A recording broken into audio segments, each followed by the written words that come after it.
Hey, hello, and good morning and good afternoon, wherever you happen to be in the world. I'm David Boles, and this is Boles.tv. It's BOLES dot television. And I'm telling you right now, boy, what a day we have already. And the day has really not even started yet. Early this morning, I updated my computer, and as you know, if you are a fan of this live stream, that's usually really bad news. Because Windows 11 is not ready for prime time. It's been out for about a year, and it's awful. Audio's awful. The whole thing is just a big gang of sadness. I can't think of any other way to say it. Bad things are happening. So I updated my computer. Then I checked the computers update, and it wanted to update BIOS. It wanted to update. I thought, oh boy. So I just updated everything, restarted everything. Everything's fine. Boom, boom. Here we are. Boom. All right. Usually when that happens, I lose connections. The hot water's ready, if you can hear the sound in the background. I have to reinstall drivers. I have a plethora of terrible things I have to try to refix that get broken when the machine gets updated. So I start the stream, and we're looking really terrific. And then I look at the Twitch stream, and it says, the stream is low quality. And I'm thinking, well, that doesn't sound very good.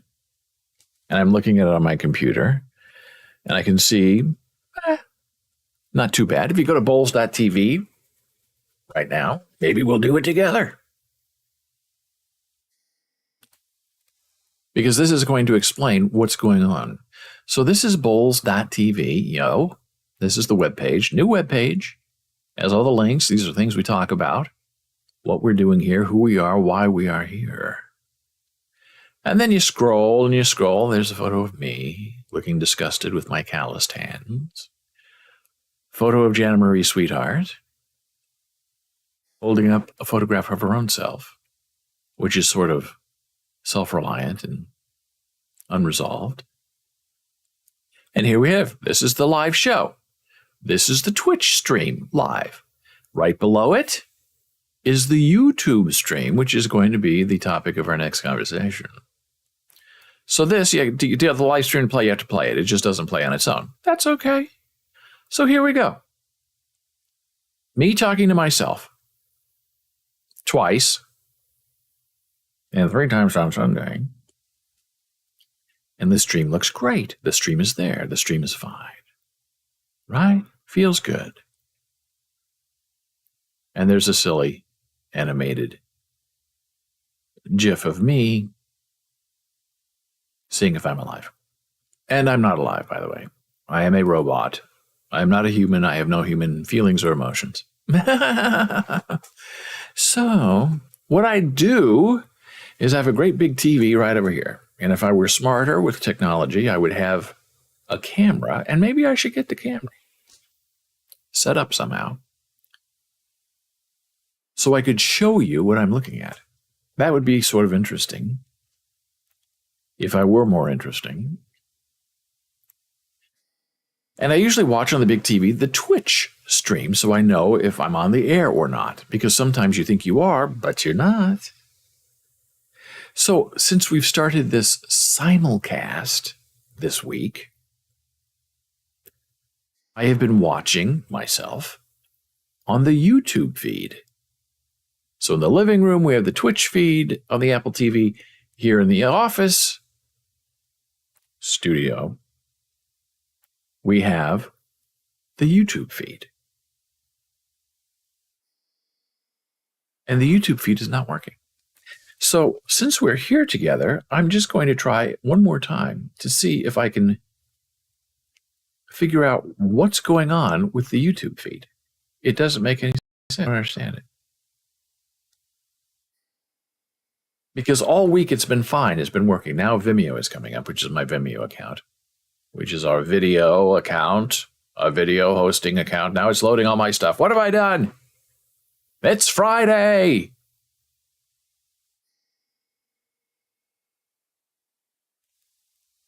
I'm getting out of that. I'm going to try to do this one more time. See if I can figure this out. Okay. Now, YouTube. Usually when I start the YouTube app, it brings up my live feed. And that has now changed somehow, for some reason. And I don't know why. I don't know where it is. I don't know how to find it. I go to myself, my account. It doesn't show that I'm live. Home, gaming, music, no, no, and no. Movies and shows, no. Where have I gone? Subscriptions?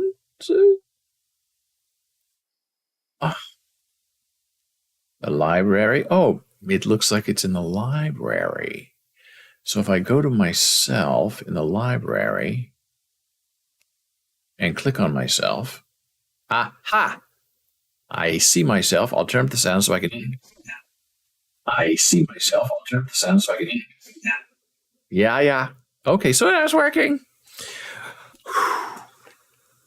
That's why we were a couple minutes late starting today, because I was trying to find my feed on YouTube and it wasn't there. So now I know YouTube, Apple TV, the YouTube app, sign into my account, go to the library, which you would think is where the videos and the old shows would be stored, but it's not true. You go to the library to find the live show. And so we have, and so we did. And here we are. So as you can tell, I'm wearing my Nebraska Cornhuskers jersey. Grew up in Nebraska. You try to say lifelong Husker fan, but on the East Coast, that doesn't go over very well because they're thought of as a football nerd, went to a football school, all true. And this is a jersey from the 80s, the Mike Rozier era, I believe. And it's really quite lovely and fine and old. And a friend sent it to me, and I appreciate that very much. Apologized for the mothball smell. But hey, it keeps the flies away. So Nebraska's been going through sort of a source, firing head coach Scott Frost. And a very interesting theory is emerging on the internet that Scott Frost tried to get himself fired before October 1st by just being a terrible coach and an awful person. So he could collect his $15 million firing fee. Because if the university had waited until after October 1st to fire him, they would have only had to pay him $7.5 million. Now, if you watched any of the games, the 3 games so far they've played, you can see that it didn't appear that Scott Frost was trying very hard to keep his job. And maybe he knew going into the season that they were getting rid of him no matter what. So the smart and cunning move, strategically, was just to be awful.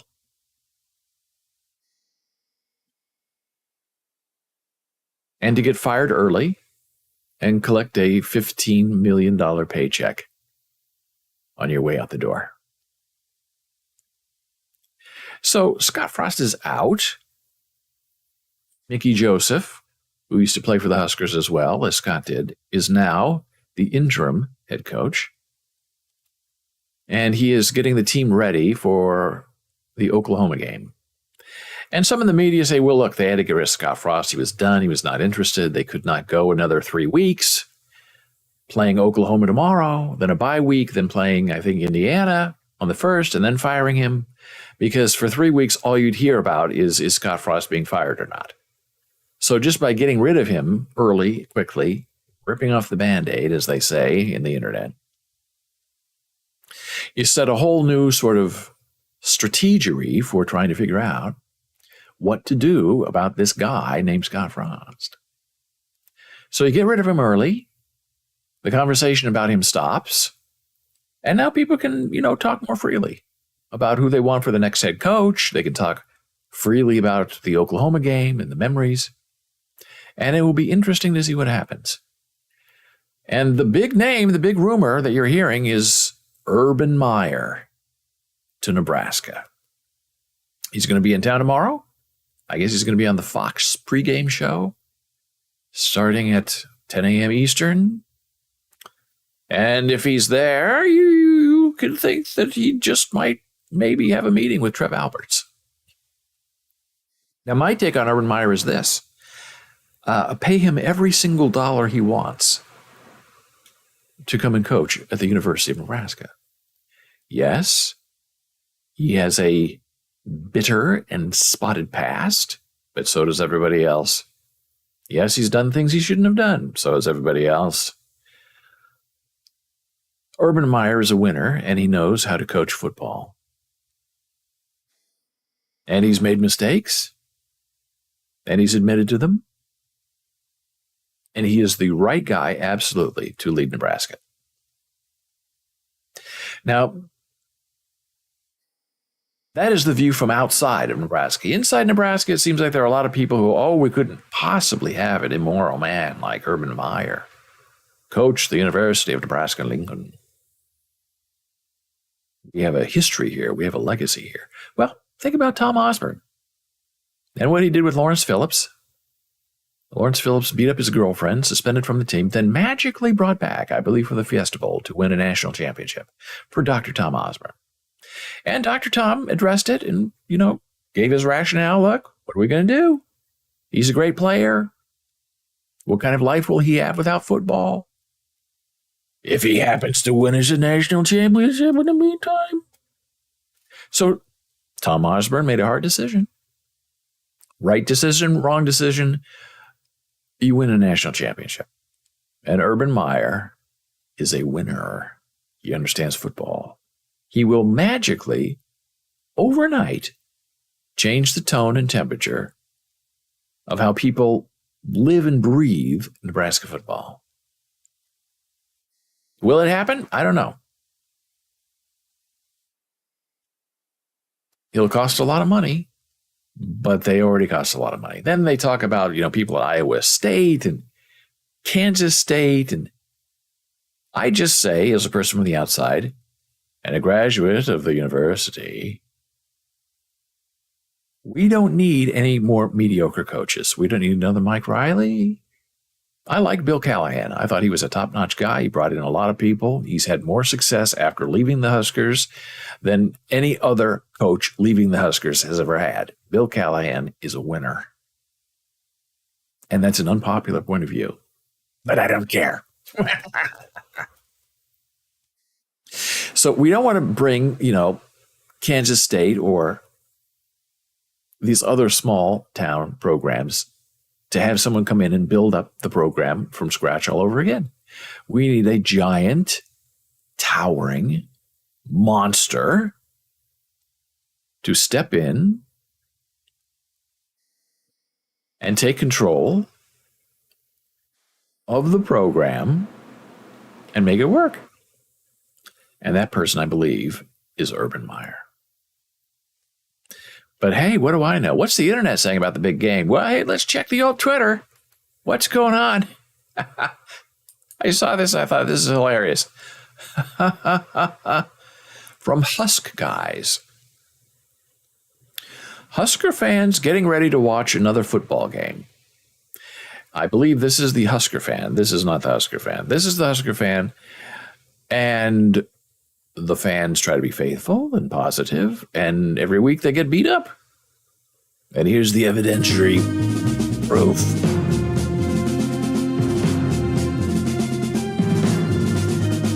It's a little bit like RoboCop, but it's funny.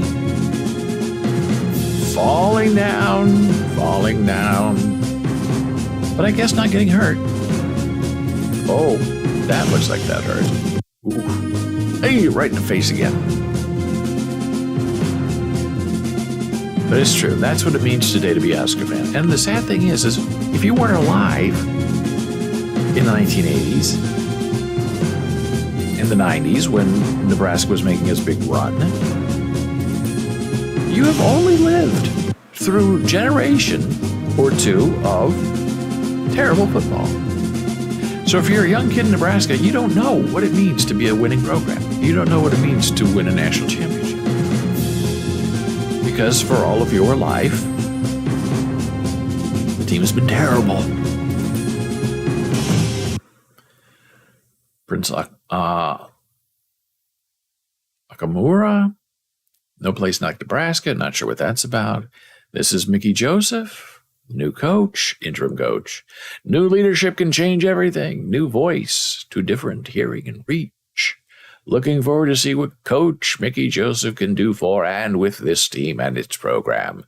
It's beat Oklahoma week, day by day, better and better. Well done, Coach. So that's the coach, Mickey Joseph. It'll be interesting to see if he can pull out some kind of spectacular win or at least keep it close. The Big Ten can't allow Nebraska and Iowa to play.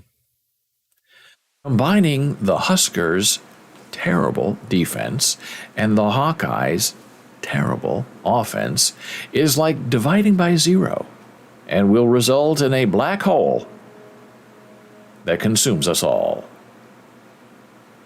It's funny. Funny and very true. What is the official Nebraska Huskers Twitter feed saying? Is there anything about football? That's the question.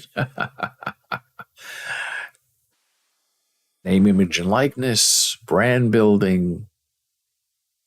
Oh boy. Oh, there's the coach. Can't listen because it's not for us. Hall of Fame. I guess that's what's going on. Okay. Nebraska Hall of Fame. I don't know. No captions. Should have captions. So that's what's going on in the old football world.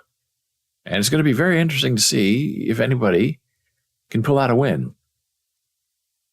And Nebraska was supposed to play, I believe, Oklahoma. Was it last year or the year before? And there was COVID or it was delayed. And the rumor was Scott Frost did not want to play Oklahoma because he knew it was going to be a big blowout because he had a terrible team and he was not a good coach. So they tried to back out of the Oklahoma game. Cowardly. Pay them off. And Oklahoma said, no, we're playing the game. You can't buy us out. And we're going to tell the whole world that you're a chicken and that you won't play us. And then we're going to force you to play us anyway. And that's exactly what happened. It's really, if you're a football fan, very delicious because Oklahoma on that day ate the Big Red for lunch. Hey, speaking of lunch, I saw this lovely, lovely note. Watermelon, some other kind of melon here, honeydew melon. And this is from Ukraine. And we often talk about the war in Ukraine. We have friends on both sides. Igba lives in Russia. Our friend Alexander lives on the Ukraine side. And they are not enemies. They are shared friends with the primal purpose of defeating Vladimir Putin. So here's what the note says, which I think is really just lovely. Due to the courage of our soldiers and the diligently planned counteroffensive actions of the armed forces of Ukraine, 5 villages were recently liberated. I will not try to pronounce them. The Kherson region is one of the leaders in the cultivation of watermelon and melon crops. Kherson watermelons are known for their quality far beyond the region's borders. They are in some kind of staple of the region. Today, we would like to treat you with the watermelons and melons grown in the recently deoccupied villages. Now, who doesn't want a mouthful of melon? When obviously you're, visiting Ukraine and you're part of a contingency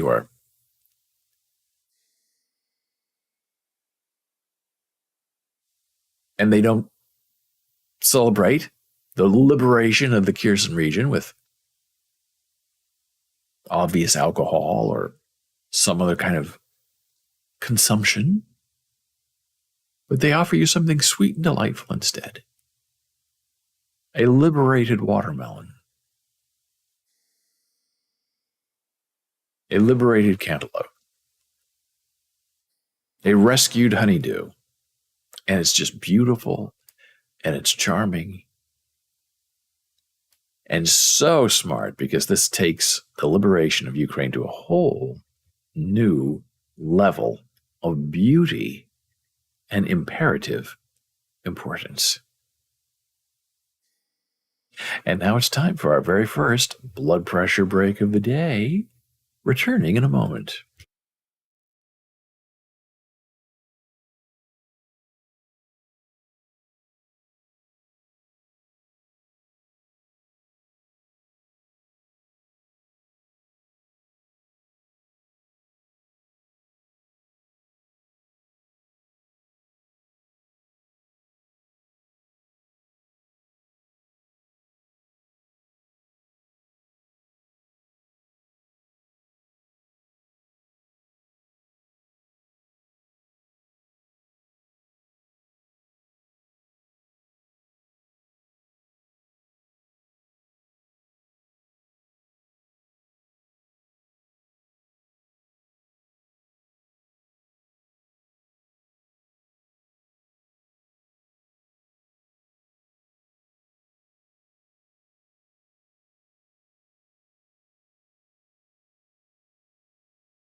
And we are back from break.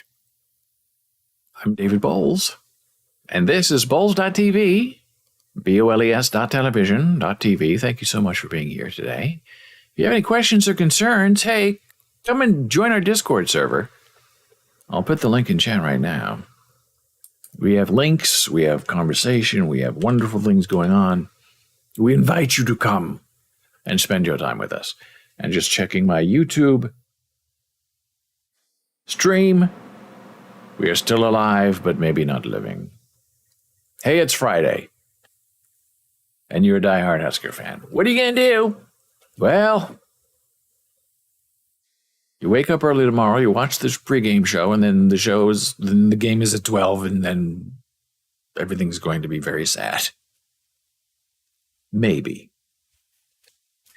So we have talked a lot on this stream about social status, social standing, society, the human condition, and eugenics. It's a really interesting topic for me.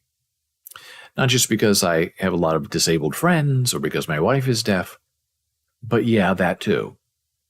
But also this whole idea of purification of people. And there's a certain form of eugenics that is much more subtle that I'll discuss right now before we get into the depths of our eugenics conversation, because it's always popping up now in the online newspapers, conservative newspapers, the Catholic Church, very against eugenics. And it's really interesting that that's their philosophy. That everyone should reproduce, everyone should have a chance at life. Because that is not always how they behave religiously, economically, or socially. When it comes to setting precedent, and it comes to setting expectation.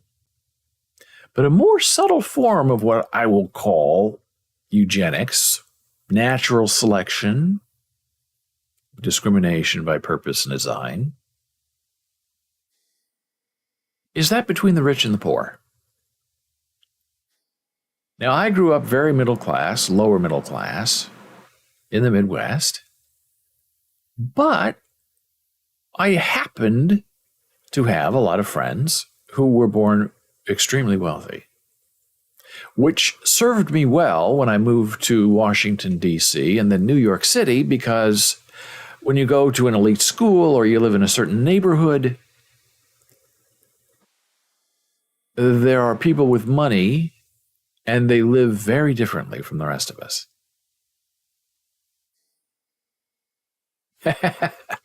When I first moved to New York, someone told me the best way to recognize if someone was born into money or not is, do they move their elbows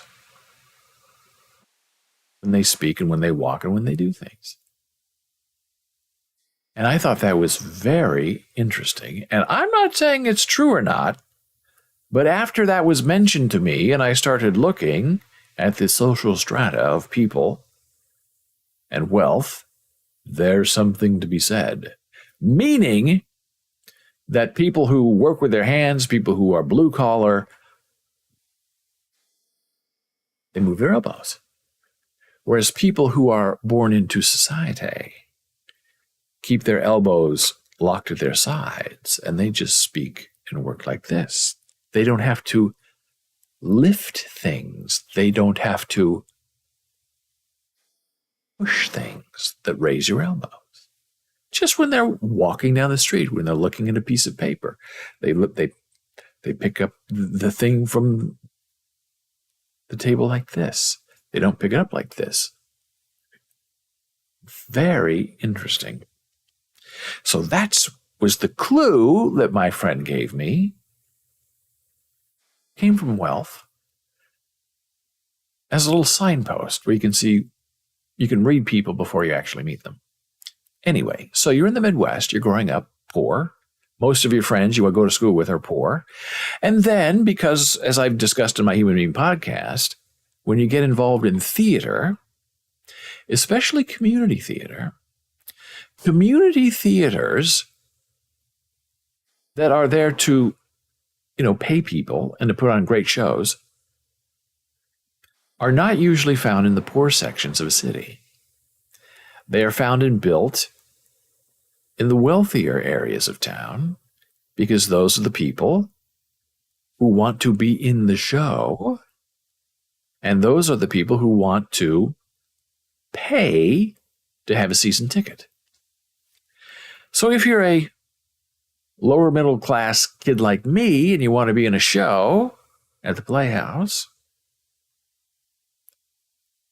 you have to drive 30 minutes one way and 30 minutes back. Whereas most of the other people who are in the show are driving 5 minutes to get to rehearsal and 5 minutes to get back home. That is a very subtle form of what I'm calling for this conversation economic eugenics.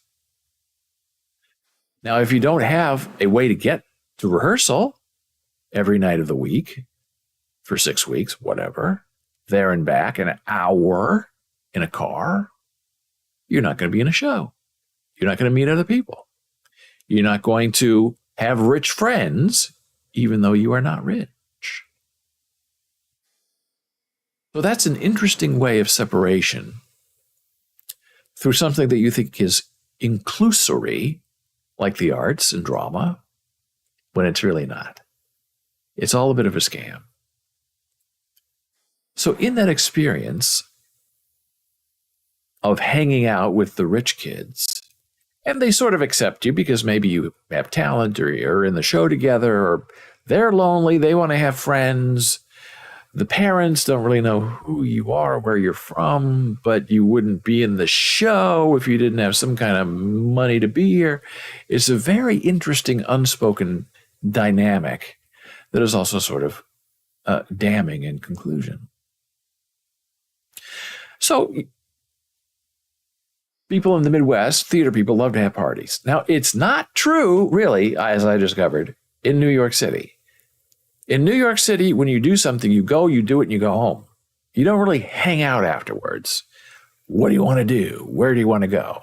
People always have somewhere to go. And when rehearsal's done, they're going home. That was a shock to me.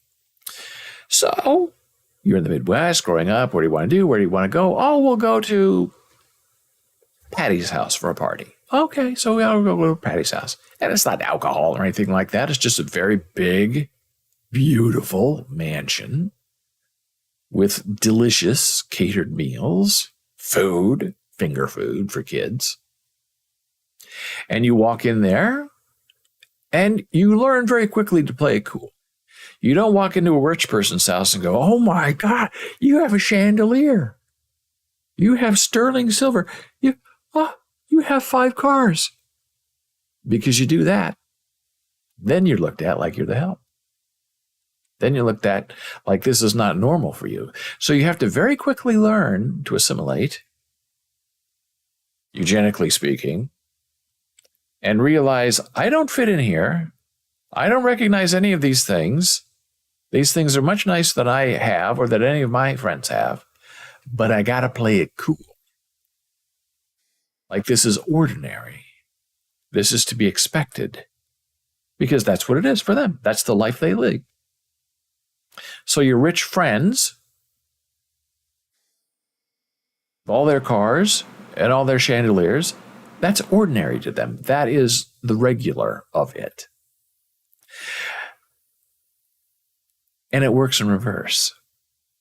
Because sometimes your rich friends, because you live 30 minutes away, will give you a ride home. Okay. Now, you very quickly learn to say, no, thank you, I'll wait. Or I'll walk home if I have to. Because you will never recover from that discovery. The discovery being this. Your rich friend gets into their Porsche, drives you home, and then the further away you get from the community playhouse, the environment changes, the houses become smaller, and your rich friend pulls into your driveway, And the first thing they say is, boy, your house is small. And right then, you know,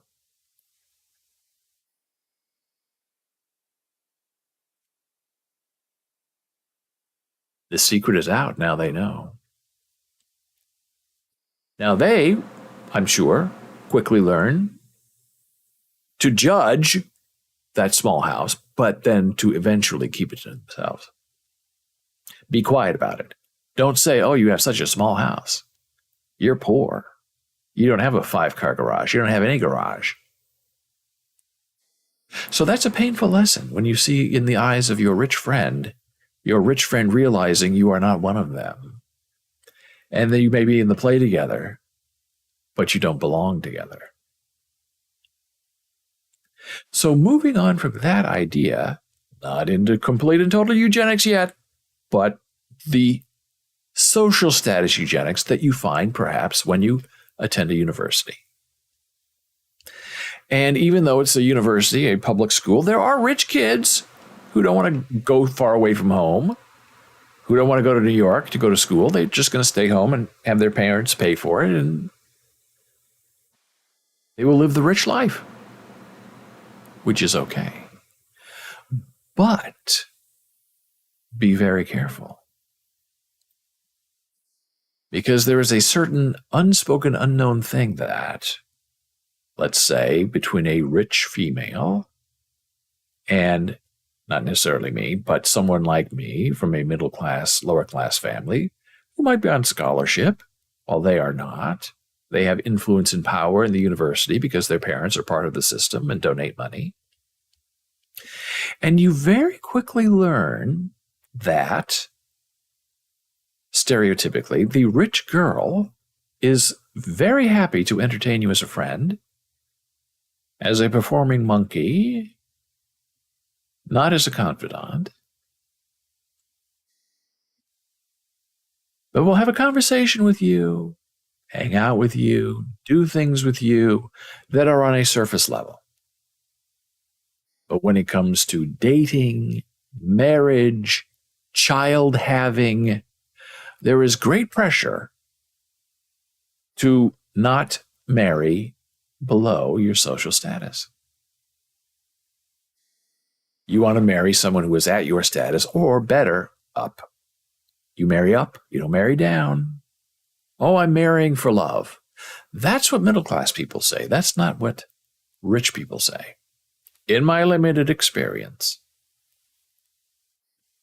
So while you may have a wonderful friendship with someone who may be of money and of substance, when it comes down to doing the dirty nails of crafting a relationship, there will always be that thing right there. And usually it's the lack of a trust fund. Trust fund babies are very identifiable. They have a certain thing about them. They don't really have to want or fight or need anything in their lives because they're taken care of. From the cradle. Rock the cradle. And the rest of us have to fight and scrape and battle for every little thing we have. And that isn't of their world. It isn't of their philosophy of living, to struggle or to wonder about where your next paycheck or meal will come from. So that is a hard thing for young people to get through their minds, that people of status, people of money are happy to be your friend, to chat with you, maybe go to a movie, but as far as marriage and a deep relationship, it's not done, is the phrase. And usually it's not the kid. The kid perhaps wants something there of substance and of value because the kid is seeing you as a person. It's the parents. Oh, no. Not that. We don't do that. Oh, we don't go to that kind of play. We go to the ballet, not the community theater. So you have to be very wary of what you get into, because if you're not of a certain breed, of a certain stock, of a certain social status, then you will not procreate with someone who has money. And there are lots of examples. I have a very good friend who was a theater actor and very successful, moved to the East Coast, worked at a community theater there, and married a very rich girl. And now his whole life has changed. So that does happen. But generally speaking, you have to be very careful where you step if you are not of money, because you will be very quickly and roundly put in your place. And there are kids at school in New York who talk, look, I'm on scholarship. I have no money. I'm here because the university thinks I'm geographically important. And that's what I was always told. Oh, you're from Nebraska. Oh, these schools are going to love having you come because you're from the Midwest. You're not from New York. And these kids talk to you and they say, look, I have a group of friends. I'm from a poor family. They're all rich. They say, hey, let's go to Paris tomorrow. And it's $16,000 there and back. And, we'll fly out on Friday night and we'll come back Monday morning. Let's go. And they all go. And then they turn to that poor kid and they say, why aren't you packing? Where's your passport? I don't have a passport. What, you don't have a passport? How do you travel? Well, I don't really travel because I don't have any money. What do you mean you don't have any money? You're at NYU. Well, I'm on scholarship. What? Your parents are paying for your school? No. Or are you coming to Paris with us? No, I don't have any. I can't even buy anything to eat. Oh. And very slowly, you find yourself outside of the circle. Before you were in the circle because they thought you were one of them. And then the trip to Paris reveals you, exposes you. You live in a really small house. A little bit crushed. And a little bit wounded by these attacks that people take against you because of who you are and what you like to believe. So this is my introduction to our next section to talk about traditional eugenics. And I just shared my unofficial thoughts and experiences about social eugenics and social status that play a very dear and important part of our lives. And before we start this next section, I'm going to take a very brief blood pressure break. Returning in just a moment.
And we're back on Boles.tv, BOLES.tv, .television.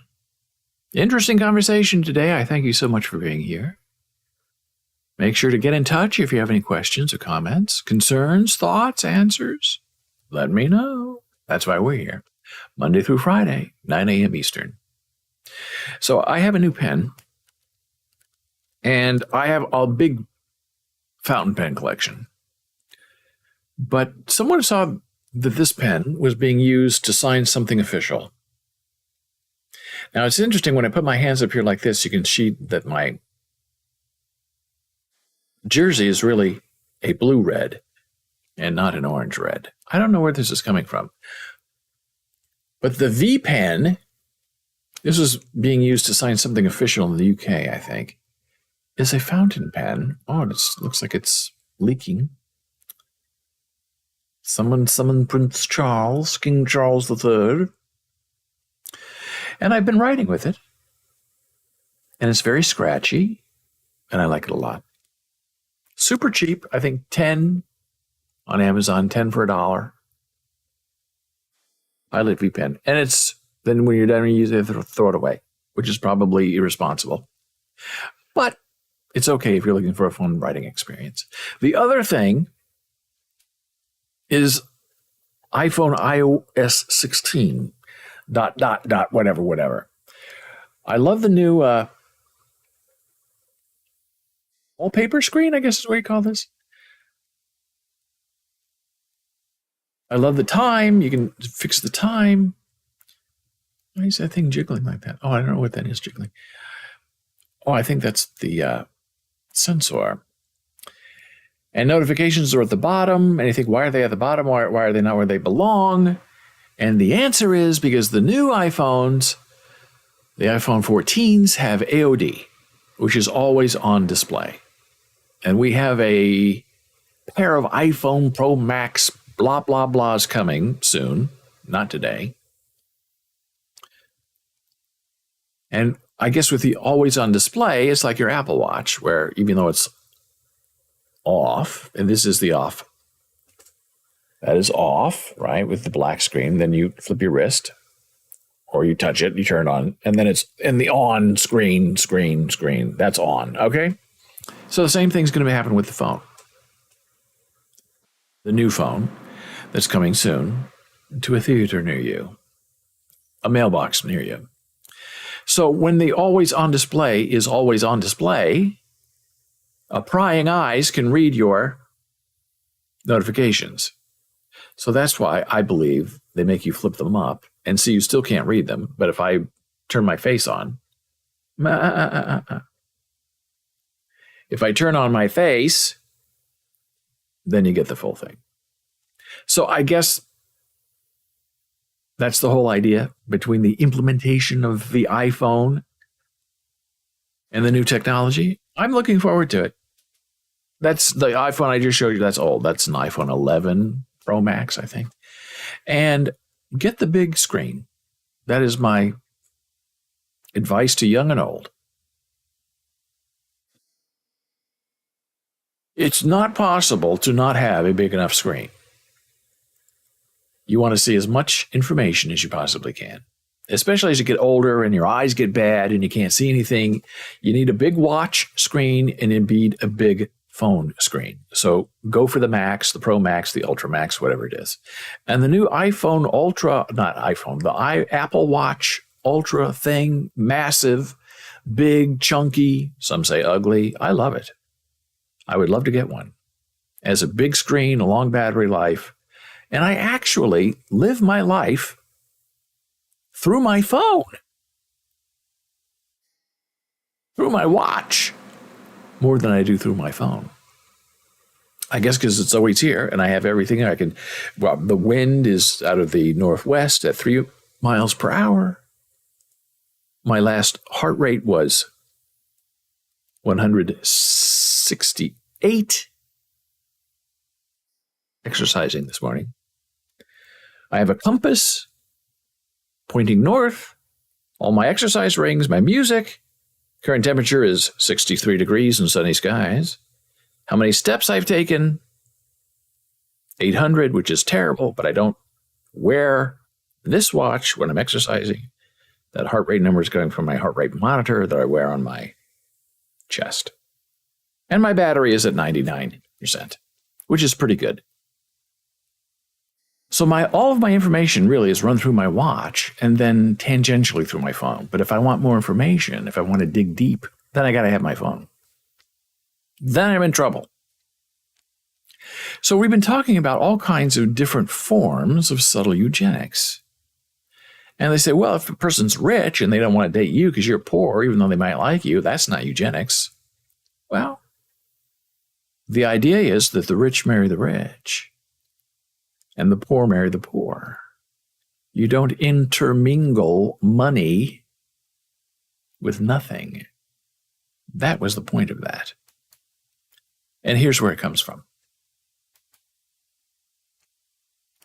When science and racism mix, the disturbing history of the eugenics movement in Europe and North America. And this is based on race. Now, some eugenics is based on disability. Some eugenics, as I argued earlier this morning, is based on social status. It's all about keeping something pure in someone's certain perception. It doesn't mean it's true. It doesn't mean it's a fact. It doesn't mean it's a reality. But it's something that's out there and often cannot be described or completely denied. So here was this image, I guess, measuring for the perfect nose. Sir Francis Galton coined the term eugenics in the late 19th century to refer to a pseudo-scientific belief that good genes, rich genes, non-disabled genes, could be selected for, and bad genes, the poor, the disabled, could be eliminated through selective breeding of human beings. Now, that's pretty wild. The traits considered desirable were often based on racist and classicist ideals, including non-heritable traits like pauperism, being poor, or criminality, stealing stuff, killing people. The eugenics movement paved the way for forced sterilization programs,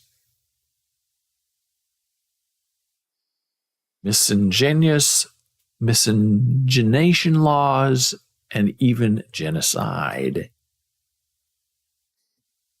Today, eugenics lives on in the continued use of forced sterilization in prisons and immigrant detention centers across these United States. That's the big slam on Joe Kennedy. Oh yeah, that Joe Kennedy. The father of the Klan. And his daughter Rose, who I guess he thought was promiscuous, so he ordered a lobotomy for her so she wouldn't get impregnated by unclean, unacceptable somebody. And that child would become a part of the Kennedy dynasty.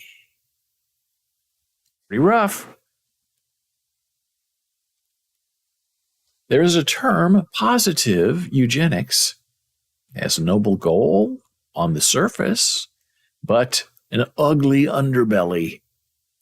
Scientists justified preventing people with what they deem to be undesirable qualities to reproduce through the lens of negative eugenics.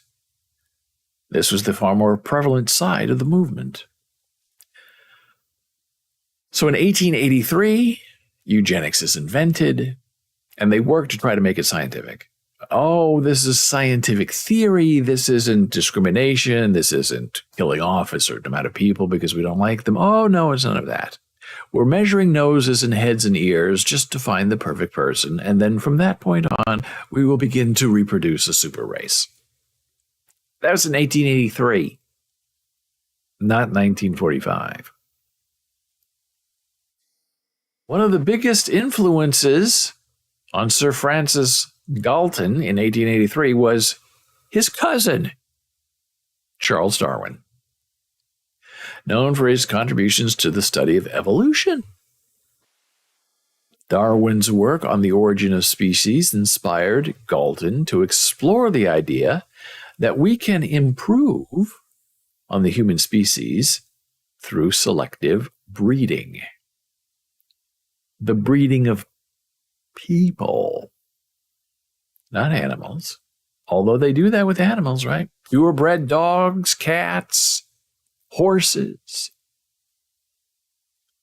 He coined the term eugenics in 1883 from the Greek words eu, good, and genes, born, the good born. The eugenics movement's main goal was to continue reproducing desirable qualities such as health and intelligence, while eliminating undesirable qualities such as disability and disease.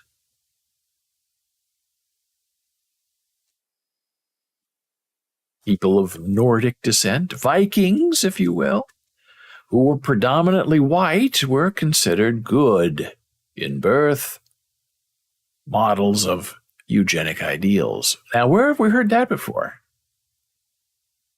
We're in 1883, just now, and the Aryan Nation in 1943, the Master Race, the Blue-Eyed Blondes. Meanwhile, scientists and statisticians were convinced that disease and criminality were high among indigenous people and people of color and deemed them inferior.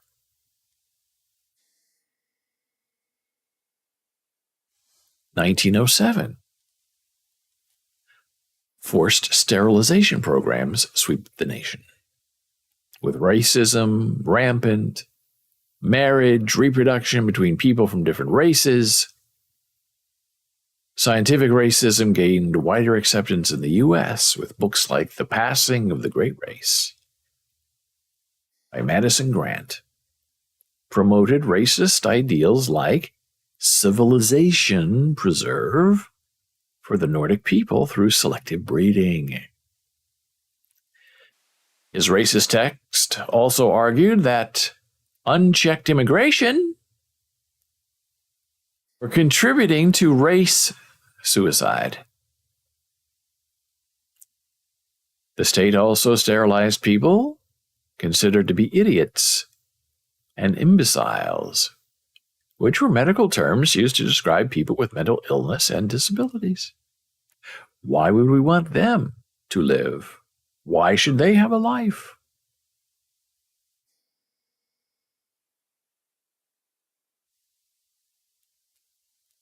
Carrie Buck was an 18-year-old who became pregnant as the product of rape. Buck had a mental disability and was deemed by the state of Virginia to be feeble-minded, which was among the traits considered unworthy of having children.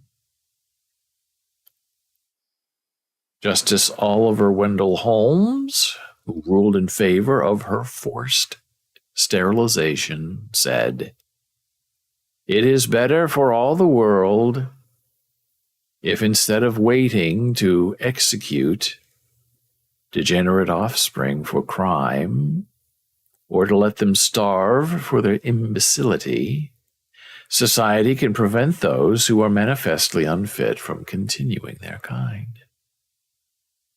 And then he added the now infamous phrase, 3 generations of imbeciles are enough. 1924, race-based immigration wants to purify American genetics. The U.S. passed the Johnson-Reed Immigration Act, one of several policies fueled by racism, and it favored immigrants from English-speaking countries. The Racist Act capped the number of people that can move to the U.S. from Southern and Eastern Europe and completely barred Asians from even stepping foot in America. And of course, in the 40s, eugenics movement, Adolf Hitler, staunch advocate of eugenics in Europe. He believed Aryans were the superior race. The Nazi Party imprisoned millions of people in concentration camps.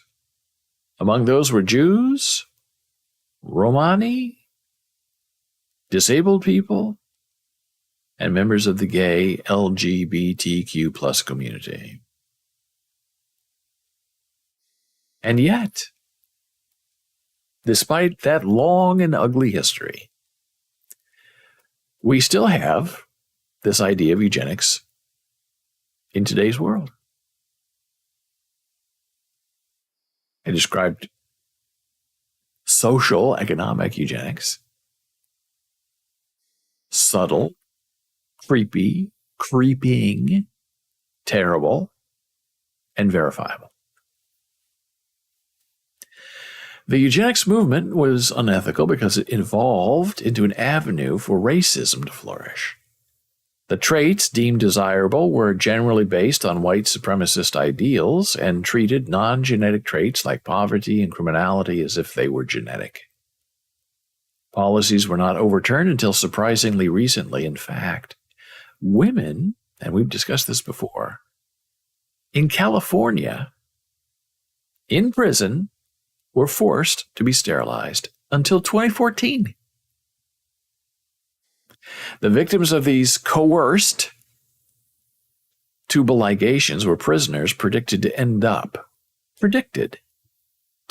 being incarcerated again in the future.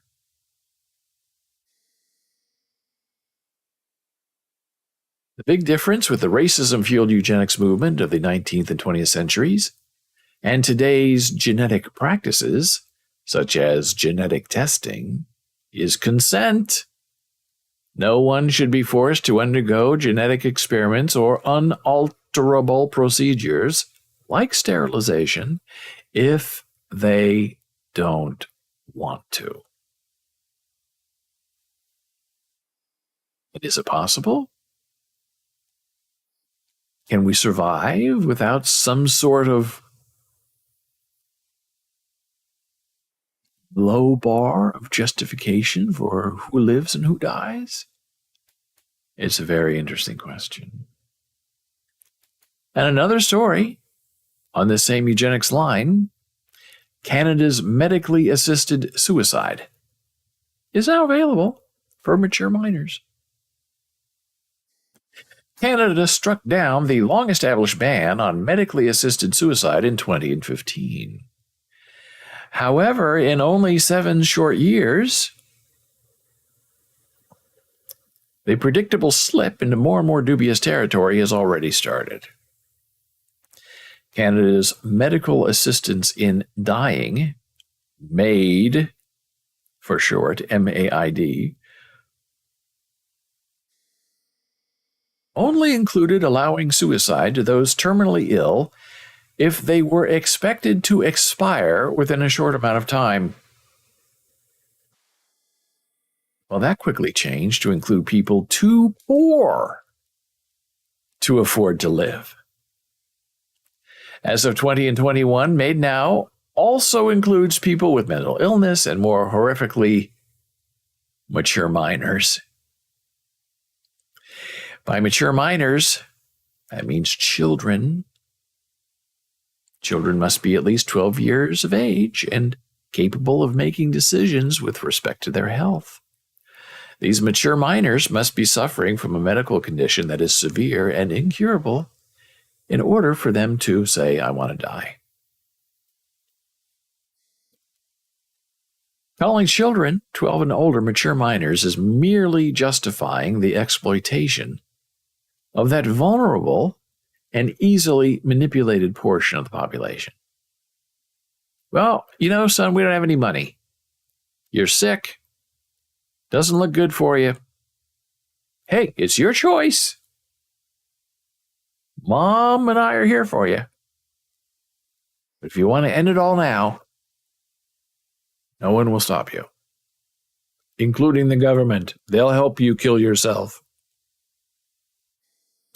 People under the age of 25 do not have fully developed prefrontal cortexes, the part of the brain capable of making rational decisions. And that's true. Your brain is not fully realized, mature, until you are age 26. And that has been my argument for many years. Unpopular argument. Hey, 26, can't have kids. If you're not 26, you can't drive a car. Easy. Your brain is not fully developed yet. Medical fact. You're not allowed to be responsible for another person or to get into a car and hurt someone else. 12 to 18-year-olds in particular are going through body-changing puberty. Hormones make them more impulsive and less able to process the consequences of their actions. These children don't even fully understand what death is. All they know is made is a promised end to their pain. Very dangerous. If 12 years old is considered mature enough to make medical decisions without parental permission, well, that opens up a whole can of worms that could lead to all sorts of abuse against these children. Take Margaret Sanger, for example, founder of Planned Parenthood. This is her terrible, awful history. Her vision for creating these abortion clinics was to help women, but also to exterminate babies of color. She was a professed eugenicist through the purging of black people who would bring about a more perfect human race. And she wrote about that in her book, The Negro Project, which advocated for the gradual suppression, elimination, and even extinction of defective stocks, Black Americans, those human weeds which threaten the blooming of the finest flowers of American civilization. Horrifying stuff.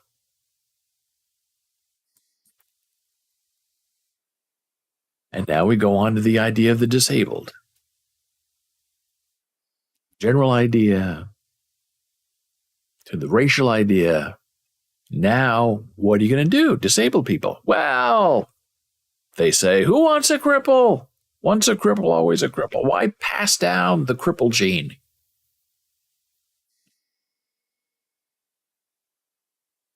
A position paper published in the UK asks, while the expansion of euthanasia and assisted suicide has been motivated by a desire to end suffering and respect autonomy, in doing so, we have created significant risk to disabled persons in a world which largely sees their lives as less valuable, as ones of inevitable suffering and not worth living.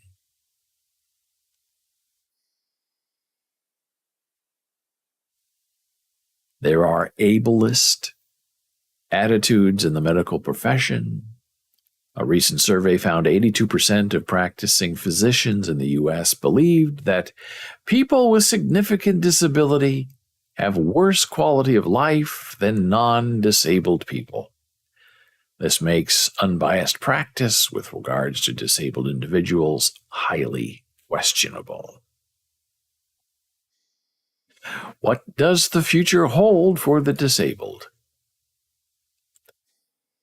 Broad public support for mercy killings in the future may just create a climate in which parents will be able to have their disabled children legally euthanized. It is also not inconceivable that families with decision-making control or influence will choose death for their children when faced with insurmountable barriers to securing appropriate supports. And that is an interesting take, because what happens if the state will not take care of your children and they are disabled, they are hurt, and it's up to only the parent to take care of them? What happens? If the parent says, no, I'm not interested. If the parent says, I'm tired, I'm old, I've had enough. Nice to see you. We have no-kill shelters for pets. But in Canada lately, not necessarily for children. And now we're taking our very final blood pressure break of the day. Returning in a moment.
And hey, we are back here on Boles.tv, BOLES.television, coming to you live and in person Monday through Friday at 9 a.m. Eastern.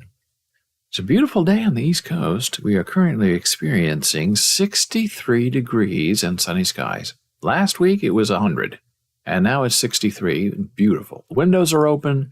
The lantern flies are slowly making their way in to visit me, lay their eggs, and condemn my life forever.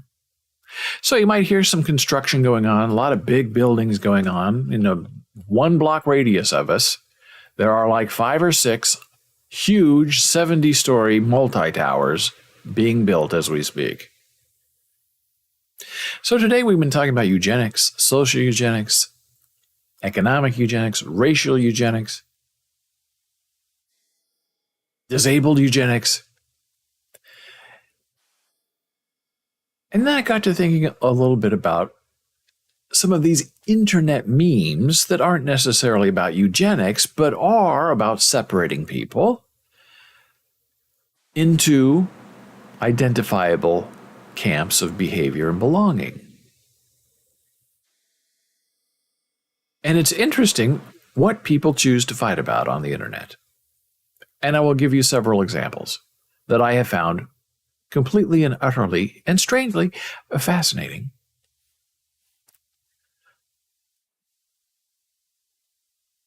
The other day I was reading a thread, and the question at hand was, do you take a shower in the morning, or do you take your daily shower at night? And the base idea was we shower every day, right? It's not like, do you shower? Or do you shower every other day or once a day? Do you wash your hair every day? It was a basic question. Morning, evening, shower, which one? And wow, the fights were just amazing. It wasn't okay that some people showered in the morning or some people showered at night. The morning shower people were, you better be on our side or you're filthy. And the nighttime people were saying, if you're not our side, you must be filthy. And there was no in between, like I take my showers at noon. And the basic thinking was this. People who take their shower in the morning use that time to wake up, prepare for the day, feel fresh, ready to go, and out the door. The nighttime shower people say, after a long day of being out in the world, you want to wash off all the gunk of the day that's on your body and in your hair, on your eyebrows and eyelashes. You want to wash all of that off, so when you get into bed, your body is clean, and therefore your bed is clean.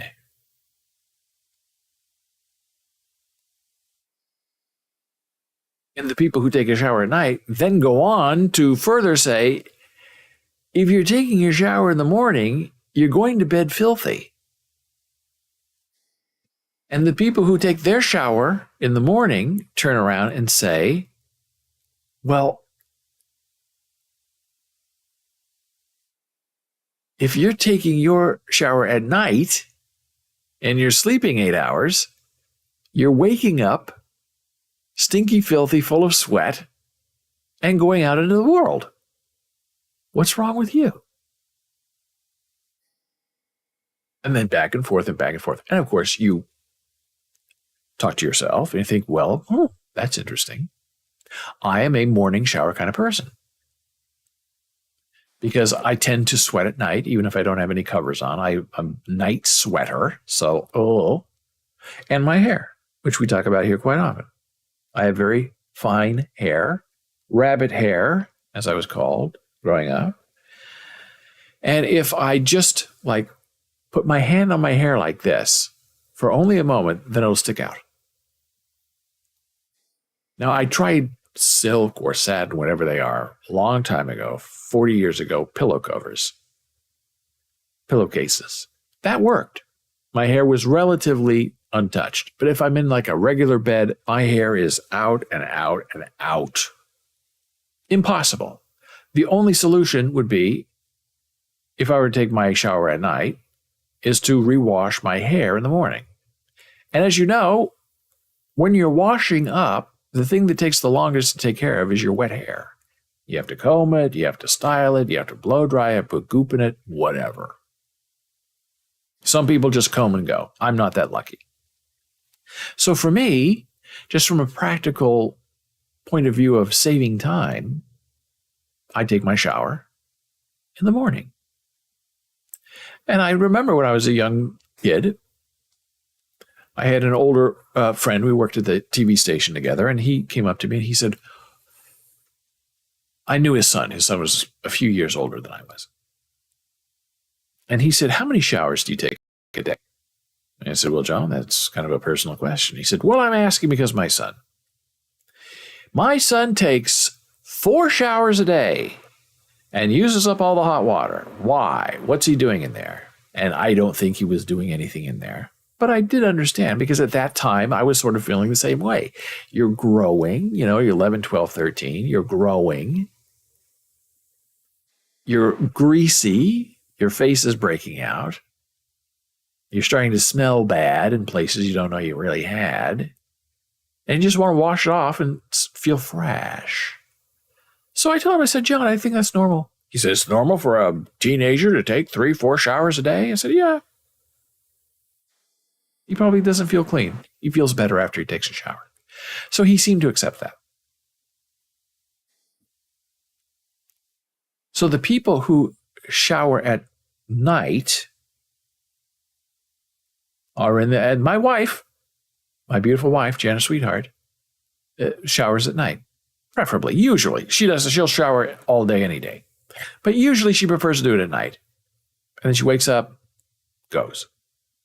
Perfect hair. And then I started reading sort of between the lines, between this debate, between the morning showerers and the evening showerers. And I began to see a little bit of a pattern.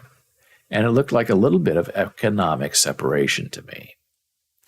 The people who, generally speaking, were advocating showers in the morning were people who worked in offices. Lawyers, doctors, nurses, students maybe. And the people who were showering at night tended to be blue-collar workers, factory workers, construction workers, police officers, people who are outside all day and getting grimy in the world, fast food workers, warehouse workers. And they would come home smelling of dirt or fish or gasoline, and they want to wash it off and be clean, and then go to bed, wake up, and then they're going in to a job that's going to get them immediately dirty. So why shower in the morning? Whereas people who shower in the morning are showering because they have to go into an office, look clean, respectable, and smell nice. That was the sort of general tone, very generally speaking, that I was seeing in that conversation between people. Right? Wrong? Social status determines if you shower in the morning or at night? I don't know. It was an interesting conversation. And then it reminded me of 2 other ridiculous, fascinating conversations of the same vein on different networks. One of them is about hygiene again, and about showers again. And the question was this: do you wash the bottom of your feet when you take a shower? Now, to me, and I would think everybody that I know, the answer is, of course. You lift your foot, you wash the bottom of your foot with soap and water,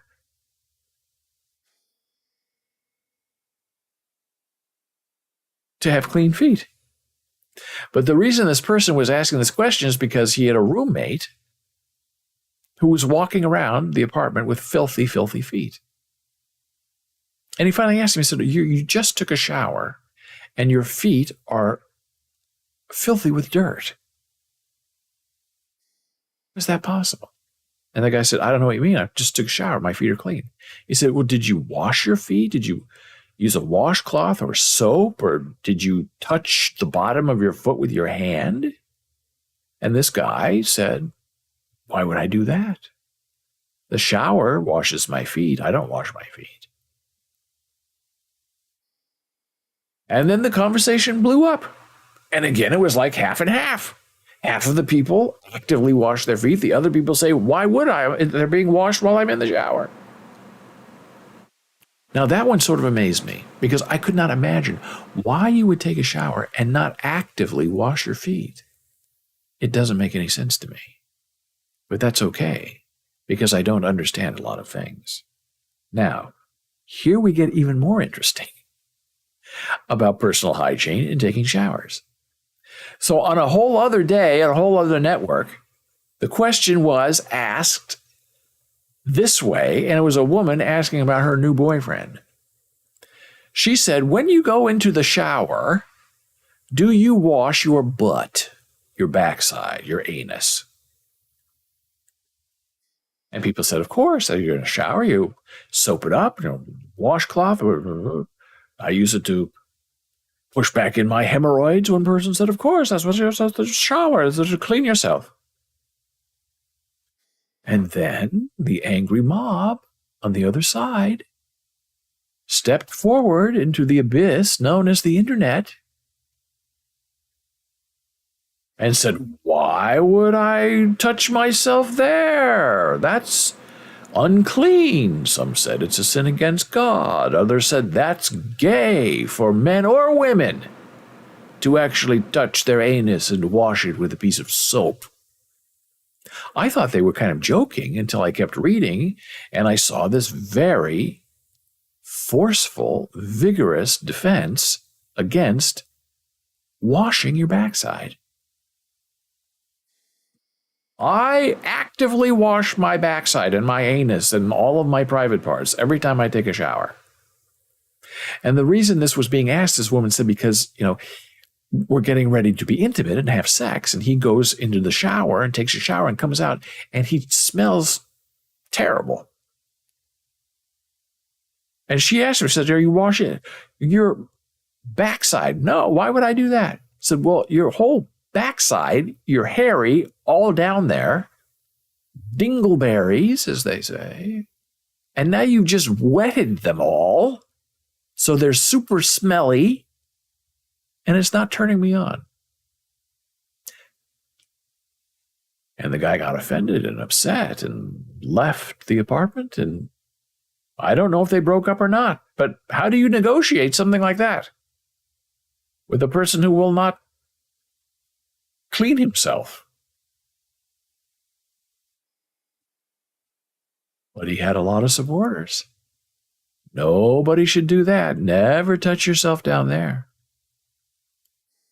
I don't let my doctor do that. I'm not letting the doctor stick his finger up there to check my prostate. Not happening. Very, very interesting and revealing conversation. And I don't know if that's socioeconomic division as well. White collars wash, blue collars don't. I think all collars should wash their backside and even their feet. Either in the morning or in the evening, who cares? So that is my conundrum for the day. Where do you wash? How do you wash? Why do you wash? And who wants to fight about it? All here on the next Boles.tv. So it's been an interesting and wonderful week starring this multi-stream together. It's been delightful and terrific. And now we're going to conclude our week.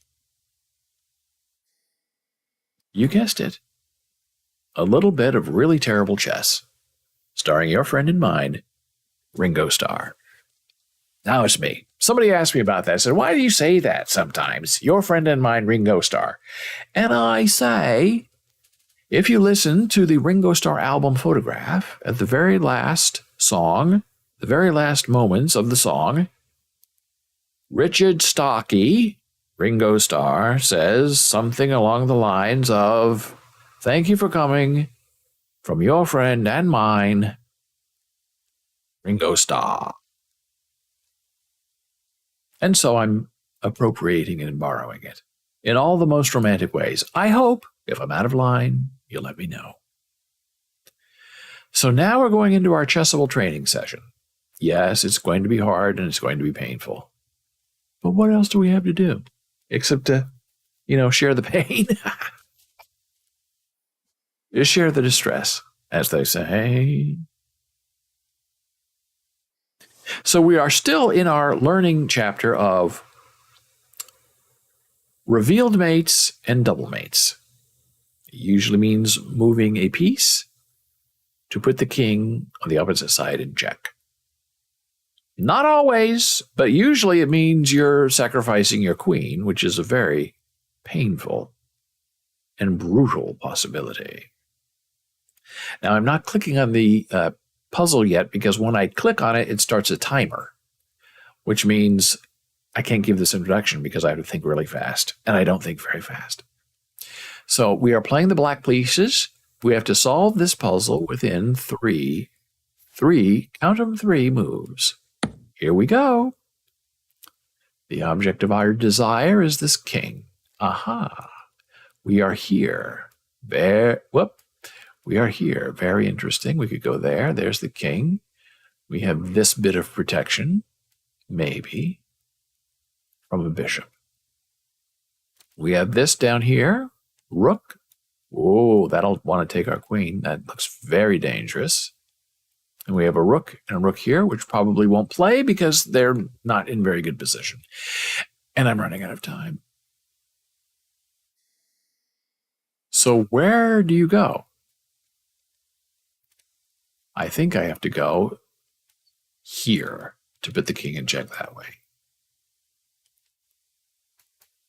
And I'll be taken by the rook, but I don't think I have a choice. Nope. Wrong move.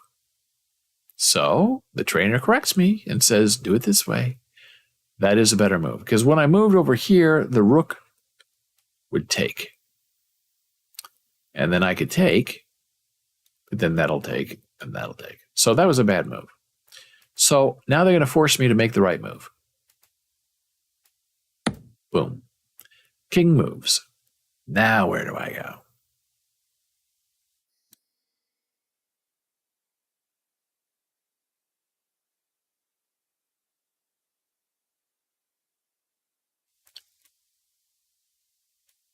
Would say here.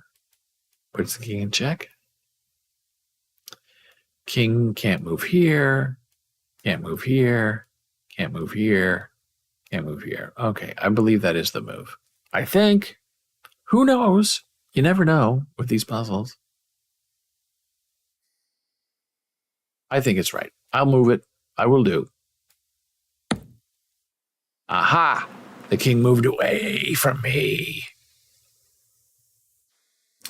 Okay. Good. We can still do it. So our third move will be here. Here. Putting the king in check. No one can move. Oh, but then he'll take my queen. Oh, that looks really bad now. And I would take, oh, that doesn't look good. Ah. Is it possible to go here? Aha, that's the move. That's the move. Oh, I'm glad I found the move. Okay, and then the king is trapped. I have to do it. Whew. Learn 3 new moves. 66%. I missed one. Not so good. Now we go play the chess.com puzzle of the day. Now we have to get the clue. 3-part harmony. Okay, we accept that. Now these puzzles are not timed.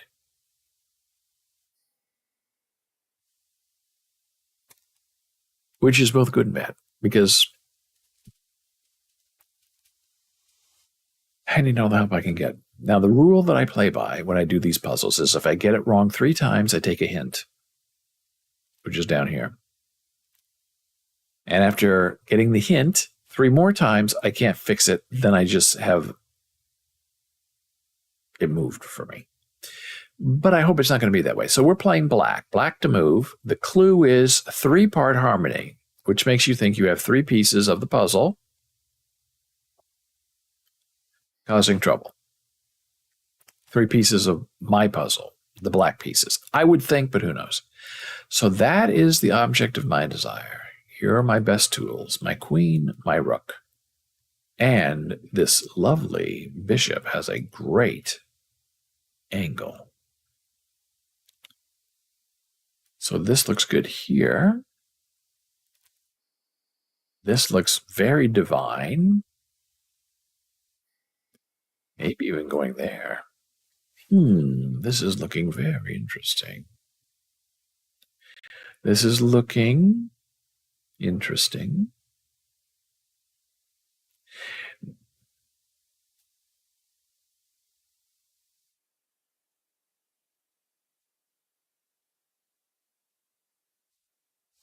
Now, that's a bad move, because if I go here to here, then the bishop takes. I think the move is here, and puts the king in check, which these puzzles love to do, but then that bishop will take my rook. Oh, that looks painful.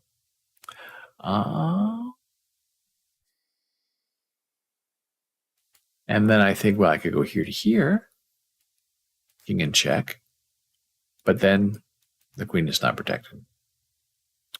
Oh, this is looking ugly. And it's only Friday. Here to here doesn't do anything. Guess this would take.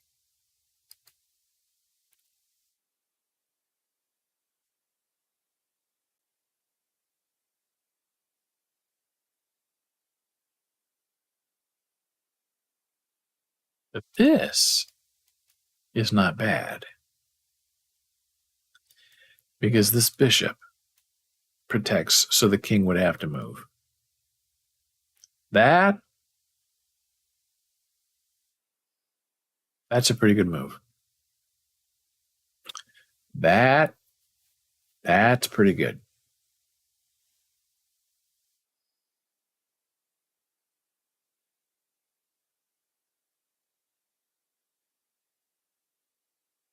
I think I will do. Yes. Now what? Now the thing about these chess puzzles is, unlike Chessable, they don't tell you how many moves you have to make. Chessable says 2, 3, 4 moves. This is just keep going until we tell you you're done.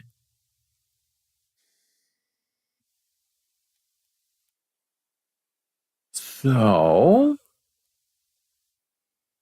I think this looks really good. There's a king in check, protected by the queen. See, 3-part harmony. So that would be 2 parts of the harmony. Very good. And then I bet my bishop's going to move, and that'll be a 3rd piece. Ooh. It's interesting, I tell you, laddies. It's interesting to try to figure out where we're going from here. And I think I know. And I think it's going to take a bit of time to get there. Yeah.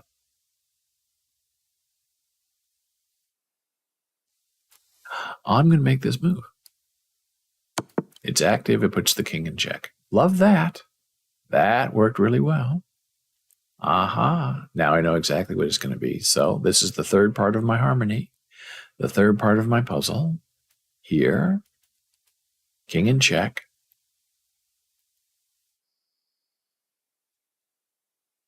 Nowhere really to move. And then I win. Because the king can move here. Then my queen just moves here.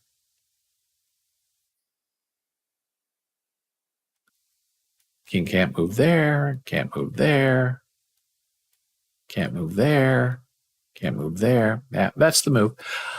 I'm going to win the puzzle of the day. It's been very long, very precarious, but I think I'm going to try.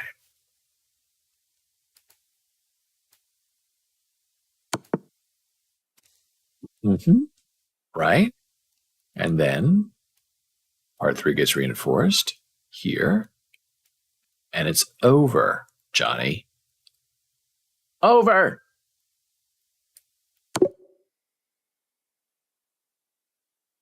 I'm glad we took our time with that because I wasn't sure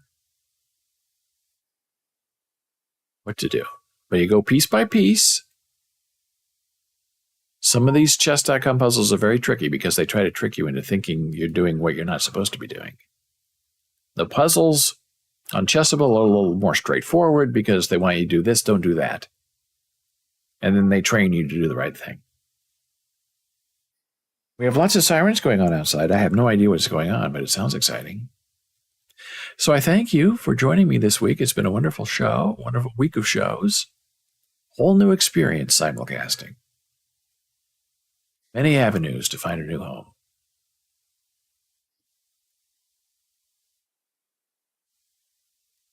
I hope you have a wonderful day, a good rest, a good night, a good nap.